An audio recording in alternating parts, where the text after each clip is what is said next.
भगवान ने गीता जी में कहा, अनित्यम असुखम लोको मिमम प्राप भजस्व माम।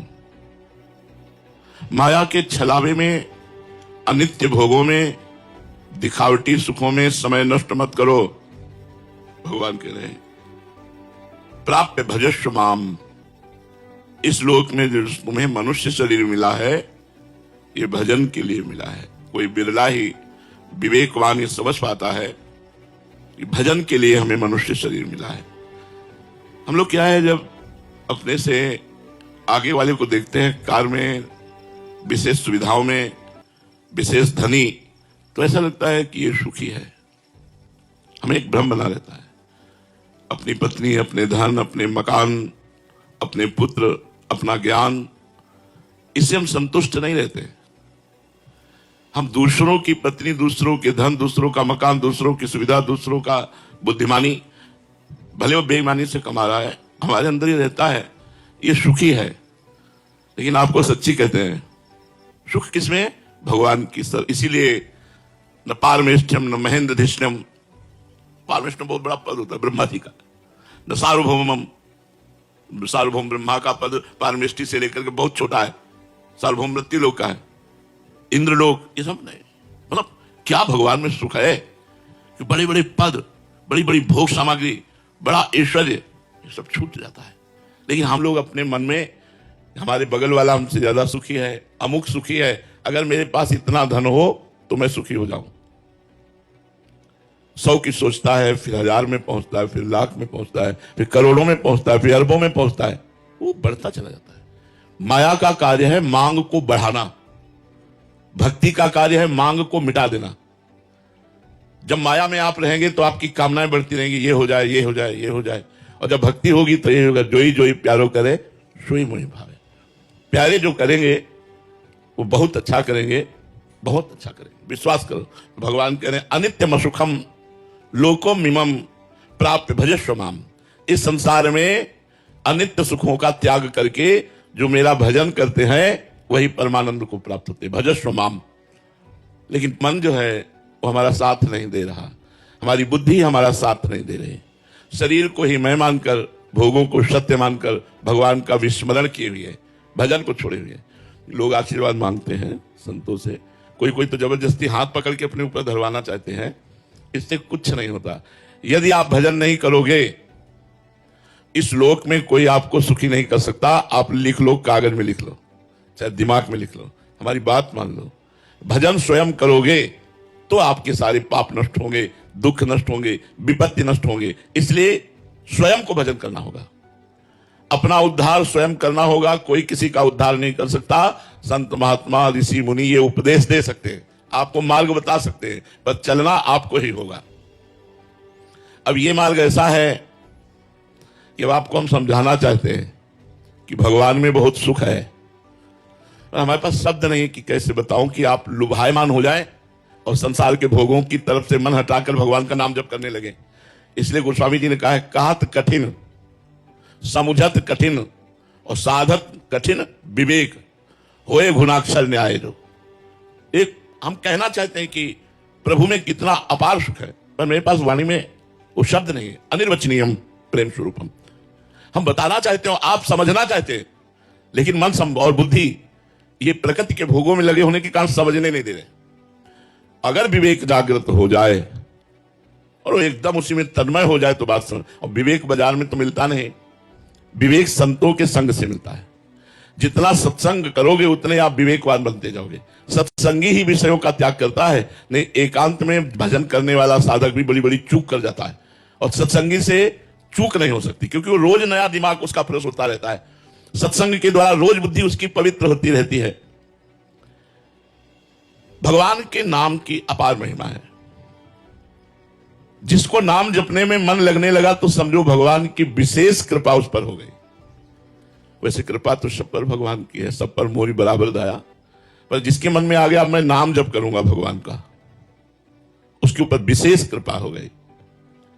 त्रिकालदर्शी, तत्व दृष्टा, ब्रह्मर्षि, महर्षि, इन सबने अनुभव किया है कि नाम जप के समान कोई साधना नहीं है। जो नाम जप करते हैं इससे बढ़कर कोई साधना नहीं है। अच्छा, इसमें पवित्र अपवित्र, देश काल नियम ये सब नहीं है। आप जैसे हो वैसे आप राधा राधा उच्चारण कर सकते हो, वैसे राम राम जप सकते हो, वैसे कृष्ण कृष्ण आप जप सकते हो। न देश काल नियमो न शौच निर्णय विद्यते कुत्र चिन्ह राधा नाम पूरे सुचो। आप जहां बोले राधा तो आप पवित्र हो गए। जैसे गंगा स्नान करने से पवित्र हो जाते नाम, ऐसे नाम उच्चारण करने से भीतर और बाहर अपवित्रा पवित्र वा सर्वावस्थांगतो पिवाह यह स्मरेत पुंडरीकाक्षम सवायाभ्यंतरा शुचि। भीतर और बाहर से पवित्र हो गए। पवित्र का मतलब पाप नष्ट हो गए। पाप नष्ट होने का मतलब दुख विपत्ति संकट ये सब नष्ट हो जाएंगे। तुलसी अपने राम को रीज भजो या खींच, उल्टो सूधो जामी है खेत परे को बीज। अगर बीज ऐसे गिर जाए तो भी वो उल्टा भी जग जाएगा, और सीधा गिरे तो भी जग जाएगा। आप उल्टा सीधा जैसे भी बने, भाव को भाव न खालस हो, नाम जो पत मंगल दिशा हो। उल्टा जब रहते मरा मरा मरा मरा। एक जगह तो दृष्टांत ऐसा मिला कि जिसमें भगवान के शास्त्र नाम में कोई नाम नहीं था और उसे भगवत प्राप्ति हो गई।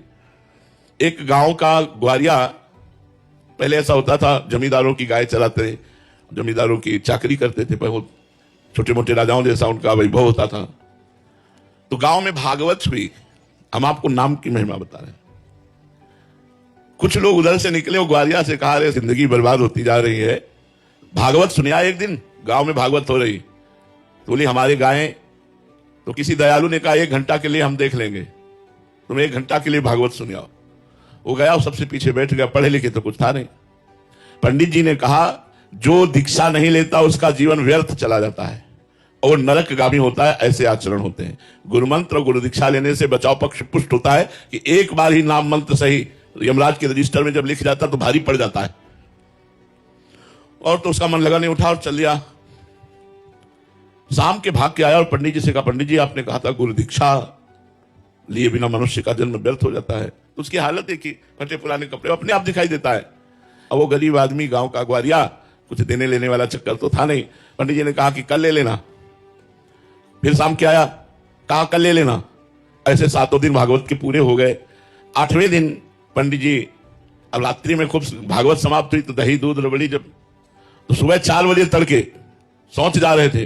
पहले लेटरिन बाथरूम तो होते नहीं थे, बाहर शौच जा रहे थे। उसने सोचा यही अवसर है पंडित जी से मिलने का। दौड़ के गया, कहा पंडित जी गुरुमंत्र दे दो। अरे बोले पागल है, बोले बिना गुरुमंत्र लिए हम ले जाएंगे। सोचा अब अच्छा कोई भी सभ्य आदमी किसी के सामने शौच कैसे बैठ सकता है। और वो पीछे लग गया। उनका धत गपो चंद कहीं का, धत गपो चंद। बोले अच्छा गुरु जी, और लौट गए। उसने समझा यही गुरुमंत्र है, गुरु जी ने दिया। अब जमींदार से कहा आज से हम गुरुमंत्र ले लिया, भजन करेंगे, अब आपकी गाय नहीं चराएंगे, आप भोजन देना या ना देना। घर में नहा धोकर बैठ गया, बोला धत गपोचंद धत गपोचंद। देखो भगवान के नाम की महिमा। अब इसमें कोई नाम नहीं भगवान का। रोज नियम से जपना और रोज हृदय से प्रार्थना करना कि प्रभु मैं तो गंवार हूं, मैं नीच हूं, पाप भी हमसे बने, प्रभु हम पर कृपा करो। तो रुक्मिणी नाथ भगवान द्वारिकाधीश जी, रुक्मिणी जी से कहा भक्त के दर्शन करने जाएंगे, उसको आशीर्वाद देंगे। तो रुक्मिणी जी ने कहा कि हमको भी अवसर मिले आपके भक्त के दर्शन का। बोले बड़ा अजीब भक्त है, अब आप देख लो। तो उनका प्रभु आपके साथ ही चलने का मन है। तो भगवत स्वरूप हटाकर एक धनी मानी का पुरुष का रूप भगवान ने और लक्ष्मी जी ने धारण किया। लक्ष्मी जी हैं, रुक्मिणी जी दोनों। भगवान तो सर्वांतर्यामी उसके घर के दरवाजे में खड़े हुए। तो रुक्मिणी जी ने कहा पहले हम दर्शन करेंगे भक्त के। तो उनका वैसे हम पहले दर्शन करते तो ठीक रहता, अब आप दर्शन करेंगी तो देखा आप ही दर्शन करे हो। तो घर में गई तो बिना दरवाजे का मकान, गरीब आदमी, वो लगा हुआ था, आंखों में आंसू चल रहे थे। धत गपोचंद धत गपोचंद। रुक्मिणी जी ने भगवान के समस्त नामों का ज्ञान रखने वाली, उन्होंने कहा ऐसा नाम तुमने आज तक नहीं सुना। नजदीक गई और कहा किसका नाम जप कर रहा है, ये भगवान का नाम तो है नहीं, किसका नाम जप कर रहा है। तो जब कहा भगवान का नाम नहीं तो उसको लगा मेरे गुरु जी ने दिया, और ये स्त्री कह रही भगवान का नाम नहीं। तो आप खोला, कहा तुम्हारे खसम का नाम जप कर रहे हो। किसका जप कर रहे हैं? खसम माने होता पति। रुक्मिणी जी आई, बोले बड़ा ज्ञानी महात्मा है, वो जान गया। हम तो छुपे भेष में गई, लेकिन वो जान गया कि हम आपकी पत्नी हैं, और उसने कहा कि आपके पति का भजन। लेकिन प्रभु आज तक हमने इतने नाम सुने, ये नाम तो कभी सुना नहीं, तो प्रभु ये आपका नाम कैसे हो सकता है, धत गपुचंद कैसे नाम हो सकता है? भगवान ने कहा इसमें एक लीला है। देखो भगवान कर्तुम अकर्तुम अन्यथा कर्तुम सर्व समर्था सा ईश्वरा, जब कृपा करना है तो सिद्धांत भी पुष्ट कर देते हैं। बोले मैं बाल अवस्था में जब था तो माखन चोरी लीला करता था। एक गोपी बड़ी चतुर थी, उसने अपना जो माट था माखन का वो बहुत ऊंचे में टांग दिया था।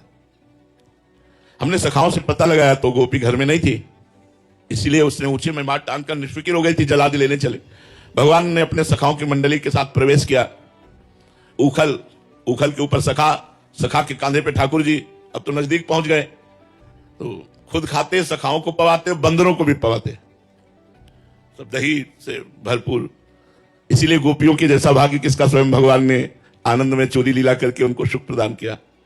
वो गोपी आई, देखा दरवाजा खुला है, समझ गई आज हमारी भगवान ने कामनाएं पूर्ण कर दी। वो भी सोचती थी कभी भगवान आवे और ऐसी लीला करे और हम पकड़कर उनको धमकावें और फिर वो उनका जो रूप है वो हम पान करें। सखाओं ने कहा कन्हैया सावधान, सब अलर्ट हो गए। अब सावधान क्या होता, दरवाजे पे कड़ी भागने का कोई अवसर नहीं। तो उसने कहा ये जी आप क्या कर रहे थे, चोरी? तो कहा चोरी कैसे? बोले क्यों, मेरे घर में, ये तुम्हारा घर है। सच्ची गोपी, मुझे बिल्कुल पता नहीं था कि तुम्हारा घर है, मुझे तो लगा कि मेरा ही घर है। अच्छा चलो मान लिया तुम्हारा घर है, तो माखन इतना हाथ में। बोले हमें लगा कि मैया आएगी, माखन की तरफ देखा तो उसमें कुछ चीटियां थी, तो चीटियां निकालने के लिए हमने सोचा सखाओं के साथ चीटियां निकाल देते, फिर मैया आएगी आराम से पवाएगी। तो उनका महाराज चीटी अंगुली से निकलती, इतने इतने हाथ सने हुए, तो बोले जब चीटी के ऊपर ऐसे अंगुली रखते तो नीचे चली जाती, तो उसको ऐसे ऐसे करके, बड़े चतुर हो, तो मुंह में तुम्हारे क्यों लगा हुआ है? बोले एक मक्खी थी बहुत परेशान कर रही थी, बार बार मुंह में आती थी, तो भी हमने ऐसे कर लिया तो पूरा मुंह में लग गया, तो उसका धत गपोचन।